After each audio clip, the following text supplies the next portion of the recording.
The scream that tore through the night would have made a weaker man freeze in his tracks. But Xavier Ramsey had heard plenty of sounds that chilled the blood during his 32 years walking this earth. He dropped the saddle he had been carrying and ran toward his horse barn, his hand instinctively moving to the revolver at his hip, before he reminded himself that not every crisis required a bullet.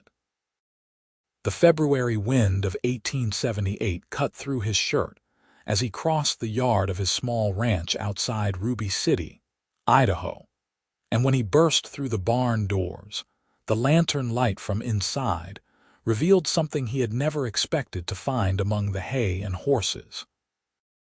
A woman lay in the corner stall, her dark hair plastered to her face with sweat, her body contorted in obvious agony. She could not have been more than 22 or 23 years old, and she was very clearly in the throes of labor. Her eyes went wide with fear when she saw him, and she tried to scramble backward, but another contraction seized her and she cried out again. "Easy now," Xavier said, holding up both hands to show he meant no harm. "I am not going to hurt you. My name is Xavier Ramsey. This is my ranch." He moved slowly closer, the way he would approach a spooked horse. "How long have you been out here, please?" the woman gasped between ragged breaths. "Please do not send me away. I have nowhere else to go." Xavier knelt down beside her, his mind racing. The nearest doctor was in town. A good 45-minute ride in daylight, probably longer in the dark. He studied the woman's face and saw the terror there, but also something else that struck him hard in the chest: determination. This woman was fighting for her life and the life of her child, and she was not giving up. "I am not sending you anywhere," he said firmly, "but we need to get you more comfortable, and I need to know what is happening. How far apart are the pains?" "Close," she managed. "Very close." "The baby is coming." Xavier had helped birth countless foals and calves over the years, but he had never delivered a human baby. Still, the principles could not be that different, and he did not have the luxury of time to second-guess himself. "What is your name?" "Tabitha," she whispered. "Tabitha Nash." "All right, Tabitha. I am going to help you. I am going to need you to trust me." He stood and grabbed several clean horse blankets from the tack room, spreading them beneath and around her. Then he ran to the house and filled a basin with water from the pump, grabbed every clean towel he owned, and hurried back. Tabitha was gripping the stall door when he returned, her knuckles white. "Something is wrong," she said, her voice cracking. "It hurts too much. Something is wrong." "Nothing is wrong," Xavier said with more confidence than he felt. He rolled up his sleeves and washed his hands in the basin. "Pain means your body is doing what it needs to do. Now tell me, is this your first baby?" She nodded, tears streaming down her face. "That explains it then. First babies take their time." He positioned himself to help her and tried to remember everything he had ever heard from the ranch wives who gossiped at the general store. "When the next pain comes, you need to push. Can you do that?" "I cannot," Tabitha sobbed. "I cannot do this." "You can," Xavier said, and he reached out to grip her hand. "You are stronger than you think. I can see it in you." The next hour blurred together in a haze of sweat and blood, and Tabitha's cries echoing off the barn walls. Xavier talked to her constantly, encouraging her, telling her she was doing well even when he had no idea if that was true. His horses shuffled nervously in their stalls, sensing the drama unfolding. At one point, Tabitha gripped his hand so hard he thought she might break bones, but he never pulled away. "I see the head," he finally said, his heart pounding. "Tabitha, you are almost there. One more push. Give me one more good push." She bore down with a sound that was half scream and half prayer. And then suddenly, there was a baby sliding into Xavier's waiting hands. Tiny and red and covered in vernix, but whole and perfect. For a moment the baby did not make a sound and Xavier's blood turned to ice, but then he remembered and rubbed the small back vigorously with a towel. The baby let out a wail that filled the barn, and Xavier laughed despite himself. "It is a boy," he said, wrapping the infant carefully and placing him on Tabitha's chest. "You have a son." Tabitha stared down at the baby with an expression of pure wonder, her exhaustion momentarily forgotten. Her hands trembled as she touched the tiny face. "A boy," she whispered. "I have a son." Xavier quickly dealt with the afterbirth and cleaned up as best he could, giving mother and baby a moment together. When he looked back at Tabitha, he saw that she had pulled the baby close and was crying softly. The fear that had been in her eyes earlier had been replaced by something fierce and protective. "Thank you," she said, looking up at him. "I do not know what would have happened if you had not found me. You were in my barn," Xavier pointed out gently. "I think you found me." He sat back on his heels, suddenly aware of how tired he was. "What were you doing out here, Tabitha?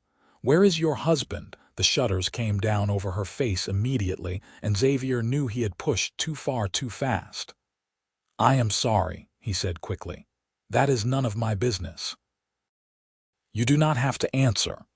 "I have no husband," Tabitha said quietly, staring down at her baby. "I never did." Understanding dawned on Xavier. A young woman alone and pregnant, traveling through Idaho territory in the dead of winter. She must have been desperate. "How long since you have eaten?" 2 days, I think, maybe 3. I lost track. Xavier stood up. "Stay here, do not try to move yet. I'm going to bring you some food and make up a proper bed in the house." "No," Tabitha said sharply. "You have done enough. We will leave in the morning." "Leave and go where?" Xavier asked, his voice harder than he intended. "You just gave birth. You can barely stand. That baby needs warmth and food and his mother needs rest. Where exactly do you think you are going to go?" "I will figure something out. I always do."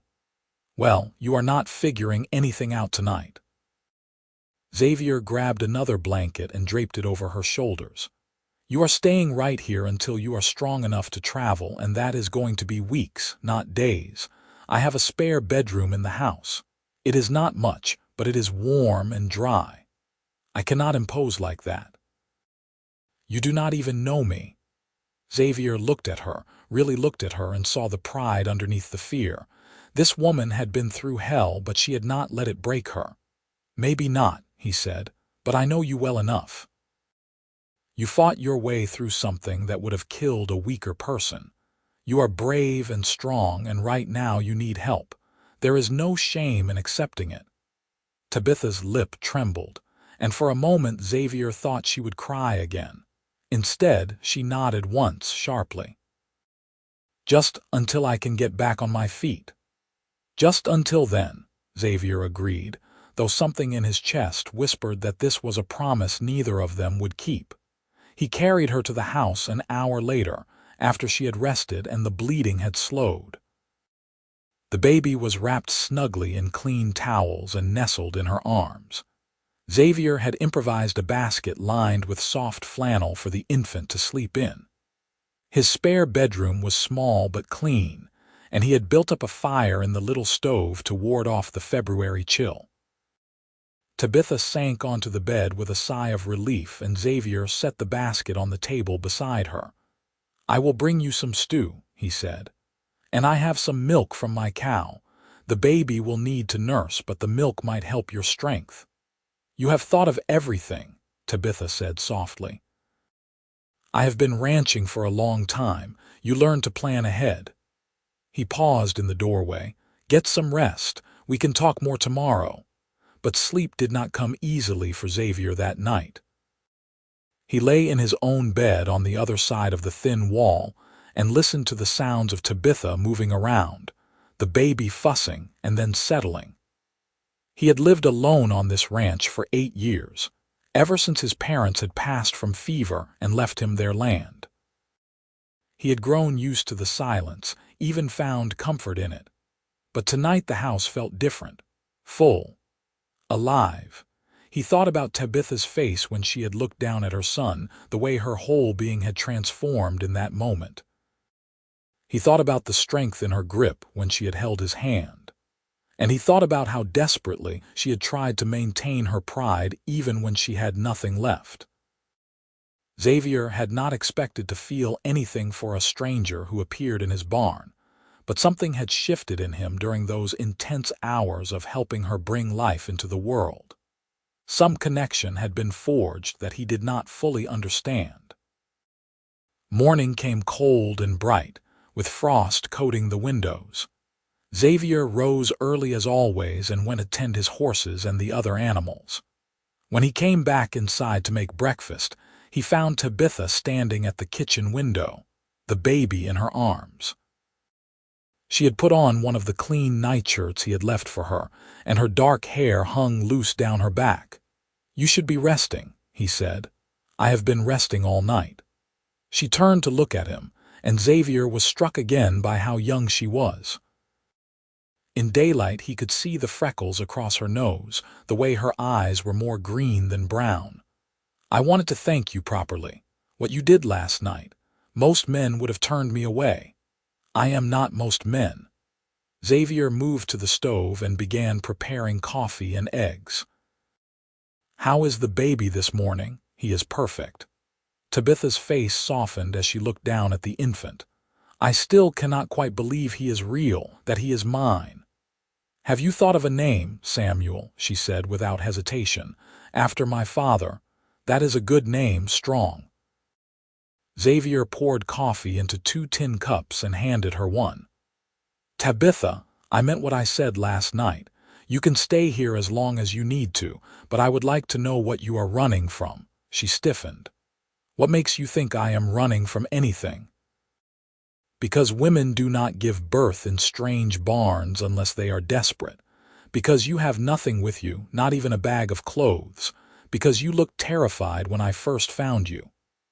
He held up a hand when she started to protest. "I am not trying to pry. But if someone is looking for you, if you are in danger, I need to know." Tabitha sat down at the table, cradling Samuel against her chest. For a long moment she said nothing, and Xavier thought she might refuse to answer. Then she took a deep breath. "I was working as a seamstress in Boys City," she began. "I lived in a boarding house with other working women. There was a man, a merchant named Harold Briggs. He seemed kind at first. He courted me for several months, made all sorts of promises about marriage." Her voice went flat. "Then I told him I was pregnant, and he said I was trying to trap him. He called me terrible names and told me to get rid of it." Xavier's jaw tightened, but he said nothing. "When I refused, he spread rumors about me all over town. Said I was a loose woman who had been with multiple men. The other girls at the boarding house believed him. My employer dismissed me. I lost everything." Tabitha's eyes were dry, but her voice shook. "I tried to find other work, but no one would hire me. The boarding house threw me out. I had nowhere to go and no money, so I started walking." "You walked from Boys City to Ruby City. That is over 50 miles. I got rides on wagons when I could, slept in barns when I could not." She looked down at Samuel. "I knew the baby would come soon, but I thought if I could just make it to Ruby City, maybe I could find work before. But labor started sooner than I expected. I saw your barn from the road and I was so tired, so scared. I just wanted somewhere warm to rest." Xavier felt a hot anger burning in his chest, not at Tabitha, but at the man who had used her and then cast her aside. At the people who had condemned her without knowing the truth. "This Harold Briggs," he said carefully, "is he going to come looking for you?" "No." Tabitha laughed bitterly. "He made it very clear he wants nothing to do with me or the baby. As far as he is concerned, we do not exist." "Good." Xavier stood and cracked eggs into a pan. "Then you have nothing to worry about. You can stay here until you are healed and Samuel is strong enough to travel. After that, if you still want to leave, I will help you get wherever you want to go. But if you want to stay longer..." He trailed off, not quite sure what he was offering.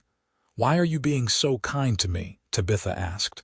"You do not know me. I could be lying about everything." Xavier turned to look at her. "Are you lying?" "No." "Then that is all I need to know." He dished eggs onto 2 plates and set one in front of her. "Eat. You need your strength." They ate in companionable silence, and Xavier found himself studying Tabitha when she was not looking. There was something about her that drew him in, something beyond her obvious beauty. Maybe it was her resilience. Maybe it was the way she looked at her son with such fierce love. Or maybe it was simply that after 8 years of solitude, he had forgotten how good it felt to have someone to care for. The days that followed fell into an easy rhythm. Xavier rose at dawn to tend the animals and do the endless work that came with running a ranch. Tabitha stayed in the house with Samuel, gradually regaining her strength. She insisted on helping with cooking and cleaning despite Xavier's protests, and he came to appreciate the hot meals waiting for him when he came in from the cold, in the evenings. After supper was cleared away, they would sit by the fire and talk. Tabitha told him about growing up in a small farming community in Oregon, about losing her parents to illness when she was 18, and making her way to Idaho to find work. Xavier told her about his childhood on this ranch, about the dreams he had of expanding his herd and building something that would last. "You never thought about marrying?" Tabitha asked one night, about a week after Samuel's birth. "Building all this with someone," Xavier stared into the flames. "I courted a girl once when I was younger, daughter of a rancher on the other side of Ruby City. But her father wanted her to marry someone with more prospects, someone who already had land and money. I was just starting out then. She married a banker instead. Do you still think about her?" "Not in a long time." Xavier looked at Tabitha, sitting in his mother's old rocking chair with Samuel sleeping in her arms. "She made her choice. I made my peace with it. It must get lonely out here by yourself." "It did," Xavier said quietly, "but it does not feel so lonely anymore." Something passed between them then, a spark of recognition. Tabitha looked away first, her cheeks flushing pink. "Xavier, I need to start thinking about what comes next. I cannot stay here indefinitely." "Why not?" "Because it is not proper, because people will talk. Because I am already in your debt and every day that passes makes it worse." Xavier leaned forward, his elbows on his knees. "You are not in my debt, and I do not care what people say. As for proper." He ran a hand through his hair, frustrated. "Maybe I am being selfish, but I like having you here. I like having Samuel here. This house has been empty too long." "Xavier, I am not asking for anything," he said quickly. "I just want you to know that you are welcome to stay, for as long as you want, no expectations, no pressure." Tabitha bit her lip, clearly torn. "You barely know me." "Then let me get to know you better. What harm is there in that?" She had no answer to that, and the conversation moved on to safer topics. But Xavier could not shake the feeling that something important had been said. Some door had been opened that neither of them could close again. As February gave way to March, Tabitha grew stronger. She began taking walks around the ranch with Samuel bundled against her chest, breathing in the crisp air and watching Xavier work with his horses. He was good with them, patient and firm, and she found herself drawn to the quiet competence he showed in everything he did. One afternoon, she was returning from a walk when she saw a wagon approaching the ranch. Her first instinct was to run to hide, but Xavier appeared at her side before she could move. "It is all right," he said. "That is just Robert Powell. He owns the ranch to the north. He stops by sometimes to trade news." Robert Powell turned out to be a grizzled man in his 50s with a weathered face and sharp eyes. Those eyes went straight to Tabitha and Samuel, and she saw the question forming. "Robert, this is Tabitha Nash and her son Samuel," Xavier said smoothly. They are staying with me for a while. That's so. Robert's gaze moved between them, calculating. Did not know you had family visiting, Xavier. Tabitha is a friend who needed help. I provided it. Robert nodded slowly. Decent of you. He did not ask any more questions, but Tabitha could see the speculation in his face. As soon as he left, she turned to Xavier. He thinks I am your mistress. He thinks what he wants to think. It does not matter. It matters to me. Tabitha hugged Samuel closer. I do not want to damage your reputation. My reputation can handle it. Xavier's voice was firm. Tabitha, listen to me. I am 32 years old. I have been running this ranch alone for years. People have long since given up trying to figure out my personal life. And frankly, I would rather have them gossip about me than have you and Samuel out there somewhere with no one to protect you. Protect us from what? Harold wants nothing to do with us. Maybe not. But the world is not kind to women alone, especially women with children and no husband. Xavier's gray eyes were intense. I have seen too many women and children come through Ruby City with nowhere to go and no resources. They end up in bad situations. I will not let that happen to you. Tabitha felt something crack open in her chest. No one had ever spoken to her like that before, with such fierce protectiveness. She had been taking care of herself for so long that she had forgotten what it felt like to have someone care about what happened to her. Why do you care so much? She whispered. Why does it matter to you what happens to us? Xavier was silent for a long moment, and when he finally spoke, his voice was rough. Because from the moment I found you in that barn, from the moment I held your son in my hands and heard him cry, something changed in me. I cannot explain it better than that. You two matter to me, you just do. Tabitha's eyes filled with tears. I do not know what to say. You do not have to say anything. Just trust that I mean what I say. That night, after Samuel was asleep and the house was quiet, Tabitha lay in bed and thought about Xavier's words.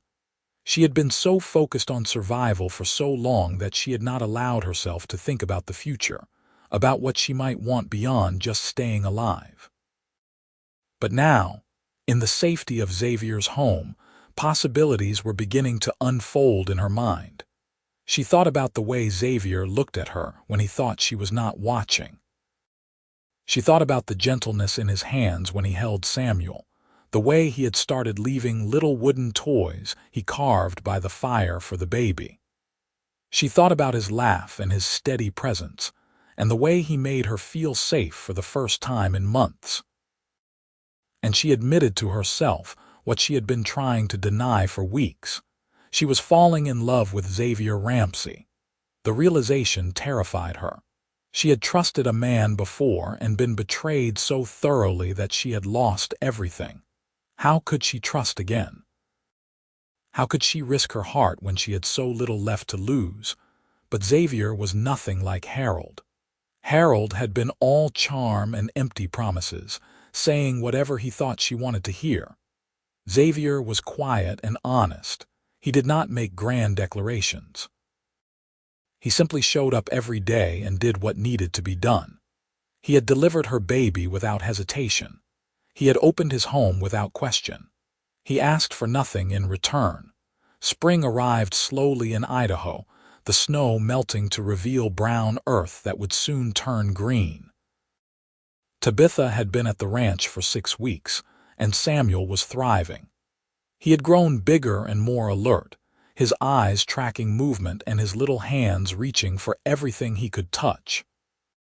Tabitha was helping Xavier mend a fence one warm April afternoon when he suddenly stopped working and turned to her. I have been thinking, he said, about something I want to say to you, but I am not sure how you will take it. Tabitha's heart began to pound. What is it? Xavier set down his hammer and took off his hat, turning it in his hands. I know you have been through a lot. I know the last thing you probably want is a man telling you what he thinks you should do. But I need to say this anyway, and then you can tell me if I am completely out of line. Xavier, you are scaring me. I do not want you to leave. The words came out in a rush. I know you have been making plans, saving the little bit of money I have been able to give you for helping around the house. I know you think you need to move on and make your own way. But the truth is, I do not want this ranch to go back to the way it was before you came. I do not want to eat supper alone or come in from work to an empty house. I do not want to wake up and know that Samuel is not down the hall. Tabitha could barely breathe. What are you saying? I am saying that I have feelings for you. Deep feelings. I have been fighting them because I did not want to make you uncomfortable, did not want you to think that my help came with strings attached. But I cannot keep pretending that I am just being neighborly. It is more than that. He met her eyes. You and Samuel have become everything to me, and if you feel even a fraction of what I feel, then I want you to stay. Not as a guest, not as someone just passing through, stay as my wife. The world seemed to tilt on its axis. Tabitha stared at Xavier, at this good man who had saved her life and asked for nothing, who was now offering her everything. Xavier, if you do not feel the same way, I understand, he said quickly. You can still stay as long as you need to. Nothing has to change. But I had to tell you the truth. Stop talking, Tabitha said, and she reached up to cup his face in her hands. Stop talking and listen to me. I have been falling in love with you since the night you delivered my baby. Since the moment you told me I was strong when I felt like I was falling apart. I have been so scared to admit it because the last time I trusted a man, he destroyed me. I am not him. I know you are not. Tears streamed down her face. You are the kindest, most honorable man I have ever met, and yes, I will marry you if you are sure this is what you want. I have never been more sure of anything in my life. Xavier pulled her into his arms and kissed her, and Tabitha felt like she was finally, truly home. All the fear and pain of the past months fell away, replaced by a joy so intense it made her dizzy. They were married 3 weeks later in Ruby City, in the small church with just a handful of witnesses. Tabitha wore a simple dress that she had sewn herself from fabric Xavier bought her in town. Samuel slept peacefully in the front pew in a basket, oblivious to the fact that he was gaining a father. Robert Powell was there, along with a few other ranchers Xavier knew. If anyone thought it strange that Xavier was marrying a woman with an infant, they kept it to themselves. The preacher, an elderly man named Reverend Thomas, spoke about the binding nature of marriage vows and the sanctity of family. When it came time for Xavier to say his vows, he took both of Tabitha's hands in his and spoke directly to her, ignoring everyone else in the church. I promise to protect you and Samuel with everything I have. I promise to work hard to give you both the life you deserve. I promise to be faithful and true in good times and bad. And I promise to love you, Tabitha, for as long as I draw breath. Tabitha's voice shook as she repeated her own vows, promising to stand by Xavier's side, to build a life with him, to love and honor him always. When the Reverend pronounced them husband and wife, Xavier kissed her gently, reverently, and Tabitha felt tears of happiness streaming down her face. The wedding night was tender and sweet. Xavier had insisted they take things slowly, that there was no rush. He held Tabitha close and whispered how beautiful she was, how lucky he was. And when they came together, it was with a tenderness that erased the painful memories of her past. Afterward, lying in Xavier's arms in the darkness, Tabitha finally felt the last of her walls crumble. "I never thought I would be happy again," she whispered. "After everything that happened, I thought my life was over, but you gave me back hope. You gave me back everything." "You gave me just as much," Xavier said, kissing her forehead. "This ranch was just a place before you came. Now it is a home. Now it has meaning." Life settled into a new pattern after the wedding. Tabitha threw herself into being a wife and mother, taking over the running of the household and planting a vegetable garden behind the house. Xavier continued working the ranch, but now he came in for lunch every day, eager to spend time with his new family. Samuel grew and thrived, learning to smile and coo. Xavier doted on the boy as if he were his own blood, carrying him around the property and talking to him about the horses and cattle. Tabitha watched them together and felt her heart swell with love. One evening in late June, as they sat on the porch watching the sun set, Xavier turned to Tabitha. "I have been thinking about Samuel. What about him? I want to adopt him legally, make him my son in the eyes of the law, not just in my heart. Would you be all right with that?" Tabitha felt tears spring to her eyes. "Xavier, you do not have to do that." "I know I do not have to. I want to. Samuel deserves to have a father's name. He deserves to inherit this ranch someday, and I want the world to know that he is mine, that I claim him as my own." "Then yes," Tabitha said, her voice thick with emotion. "Yes, I would love that." They rode into Ruby City the next week and met with the circuit judge who passed through the territory. The man asked a few questions, examined their marriage certificate, and then signed the papers that made Samuel officially Samuel Ramsey. Xavier carried the documents home like they were made of gold. As summer turned to fall, Tabitha discovered she was pregnant again.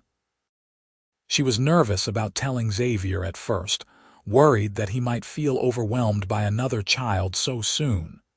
But when she finally worked up the courage, his face lit up with such pure joy that all her fears vanished. "Another baby," he breathed, pulling her into his arms.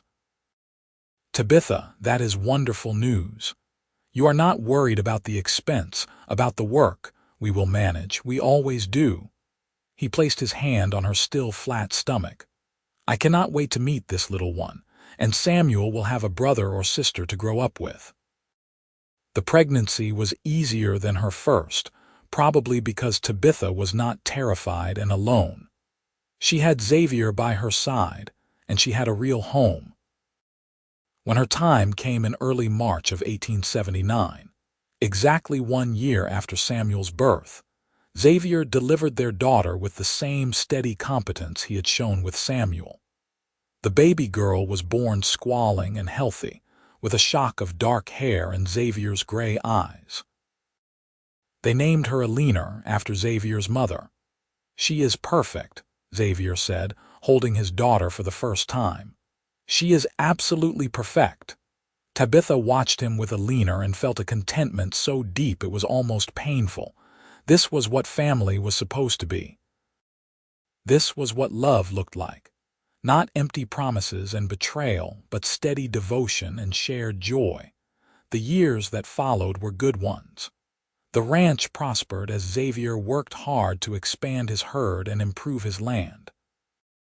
Tabitha proved to be a skilled manager, keeping meticulous records and helping Xavier make smart decisions about when to buy and sell cattle. Samuel grew into a bright, curious boy who followed Xavier everywhere, soaking up everything his father could teach him.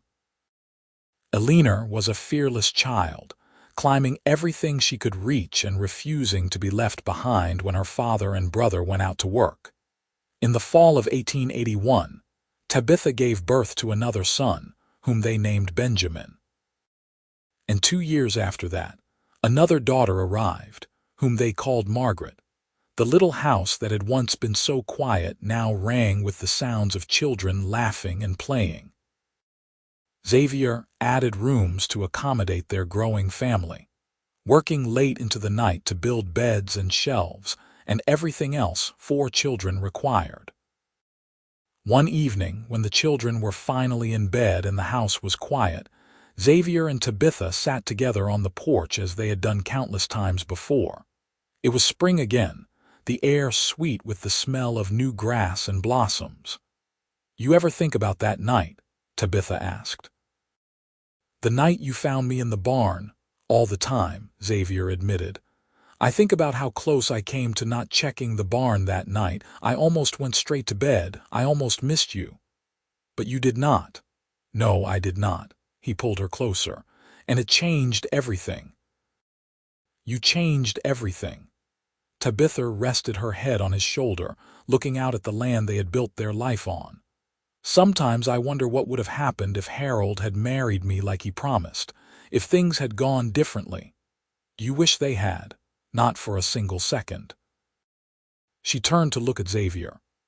I used to think I was unlucky, that life had dealt me a terrible hand, but now I understand that everything that happened led me here to you, and I would not change any of it, even the hard parts, especially the hard parts. They made me strong enough to recognize a good man when I found one. They sat in comfortable silence for a while, listening to the night sounds. Then Xavier spoke again. I love you, Tabitha. I loved you from the moment I saw you fighting to bring Samuel into the world. I loved you when you insisted you would leave even though you had nowhere to go. I loved you when you agreed to marry me. And I love you now, more than I ever thought it was possible to love another person. Tabitha's eyes filled with tears. After all these years, Xavier could still make her cry with his honesty. I love you too. You saved my life, Xavier, not just that night in the barn, but every day since. You saved me from despair. You saved me from loneliness. You gave me a family and a home and a reason to believe in good things again. Xavier kissed her softly. We saved each other. That is what family does. As they sat there together under the stars, Tabitha thought about the terrified girl who had stumbled into Xavier's barn all those years ago, desperate and alone. She thought about how far she had come, how much she had survived. And she thought about the beautiful life she had built with this quiet, steadfast man who had seen her at her lowest point and loved her anyway. The children grew and thrived. Samuel showed a natural talent for working with horses and became Xavier's right hand on the ranch. Eleanor was wild and free, spending hours exploring the countryside and coming home with her pockets full of interesting rocks and feathers. Benjamin was quieter, more thoughtful, with a gift for numbers that Xavier said would make him an excellent ranch manager someday. And little Margaret was the baby of the family, spoiled and adored by everyone.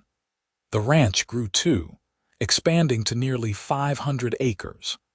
Xavier hired additional hands to help with the work, and the Ramsey name became well respected throughout the region. When people asked Xavier about his success, he always gave the same answer. I married well, he would say, smiling at Tabitha. Everything good in my life came from that. There were hard times too, of course. A brutal winter in 1886 killed much of their herd, and they had to rebuild almost from scratch. Samuel broke his arm falling from a horse when he was 10, and Tabitha thought she would die from fear before the doctor could assure her he would be fine. Eleanor caught pneumonia one terrifying winter and spent 2 weeks fighting for her life, while Tabitha and Xavier took turns sitting by her bedside. But they weathered every storm together, and somehow the hard times only made them stronger. Tabitha had learned that love was not about everything being perfect. It was about choosing to stand together when things fell apart.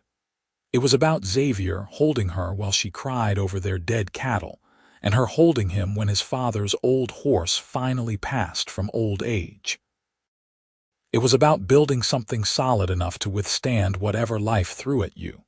In the spring of 1890, 12 years after that fateful night in the barn, Tabitha stood in the doorway and watched Xavier teaching Benjamin how to rope a calf. Samuel was working with the horses in the corral, his movements confident and sure. Eleanor was helping Margaret collect eggs from the chicken coop, the two girls laughing about something. Xavier looked up and caught Tabitha watching. He smiled at her, that slow, warm smile that still made her heart skip a beat after all these years. She smiled back, pressing her hand to her stomach where a new life was just beginning to grow. Their fifth child, though Xavier did not know it yet. She would tell him tonight, after the children were asleep. Looking at her family, at the life she and Xavier had built together, Tabitha felt a deep sense of gratitude and peace. She thought about the young woman she had been, broken and afraid, giving birth in a stranger's barn. She thought about how certain she had been that her life was over, that she had nothing left. She had been so wrong. Her life had not ended that night. It had begun. Everything she had now, everything she treasured, had come from that moment of crisis. The fear and pain had been terrible, but they had brought her to Xavier. They had brought her home. That evening, after dinner was cleared and the children were tucked into bed, Tabitha told Xavier about the baby. His face lit up just as it had with every pregnancy, his joy never diminishing. "Another child," he said, pulling her close. "We are going to need to build on again." Tabitha laughed. "We might need to start building a second house at this rate." "I do not care if we end up with a dozen children," Xavier said seriously. "Every one of them is a blessing. You are a blessing. This whole life is a blessing." He kissed her, and Tabitha wrapped her arms around him, thinking about all the years stretching ahead of them. There would be more children, more laughter, more challenges and triumphs. There would be graduations and weddings, grandchildren and great-grandchildren. There would be hard work and tired nights and occasional disagreements, but there would also be love. Constant, steady, unwavering love. The kind of love that had saved her life and given her everything she had ever dreamed of. "What are you thinking about?" Xavier asked, pulling back to look at her. "I am thinking about how lucky I am," Tabitha said. "I am thinking about how grateful I am that you did not turn me away that night. I am thinking about how much I love you and how I will never stop loving you, not for as long as I live."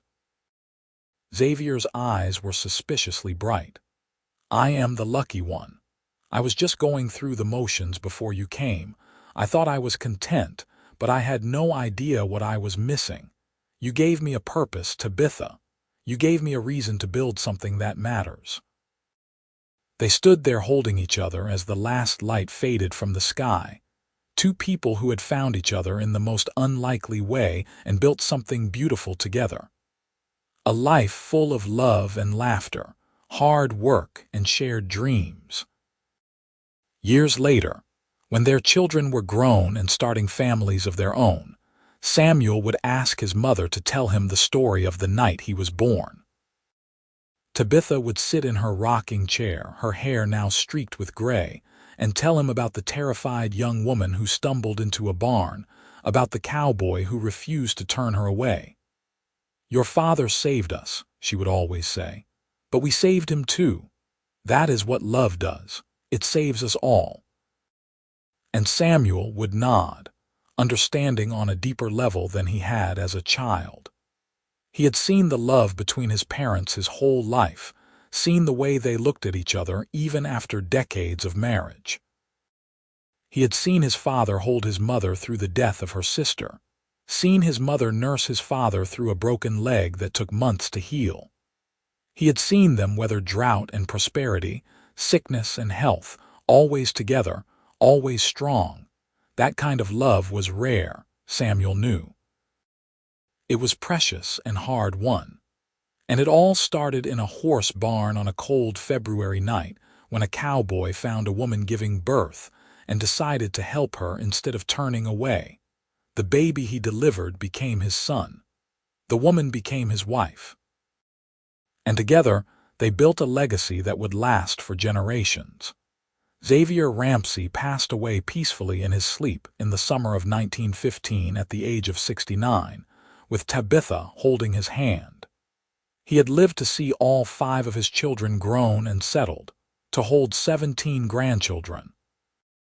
The ranch he had built was thriving, passed on to Samuel, who ran it with the same dedication and integrity his father had shown. Tabitha lived another 7 years without Xavier, supported by her children and grandchildren, but never quite whole again. "He was the other half of my soul," she would say. "I am just waiting until we can be together again." When she finally passed in 1922, they buried her next to Xavier on the hill overlooking the ranch. At her funeral, Benjamin stood and told the story one last time. The story of a desperate young woman and a kind cowboy. The story of a love that had changed everything. "They taught us that love is not about perfect circumstances," Benjamin said. "It is about choosing each other every single day. It is about showing up when things are hard. It is about building something together that is stronger than anything you could build alone." The ranch still stands today, passed down through generations of Ramseys. And in the family Bible, in Tabitha's careful handwriting, is recorded the story of Samuel's birth. Not the sanitized version for polite company, but the truth. "On this night, February 20th, 1878, I brought my son Samuel into the world in a stranger's barn. I was terrified and alone, convinced I would die. But God sent me an angel in the form of a cowboy named Xavier Ramsey. He delivered my baby, took us into his home, and gave us both a new life. 5 months later, we married. Samuel became his son, and I became his wife. Everything good that came after started with his kindness that night. I will love him until my last breath and beyond." It is a story of desperation transformed into hope, of fear overcome by love, of two broken people who found each other and became whole. It is a story that began with a scream in the darkness and ended with a lifetime of joy. It is a love story, simple and true, built in the Wild West when life was hard and love was harder. But when it was real, when it was deep, it lasted forever. And theirs did.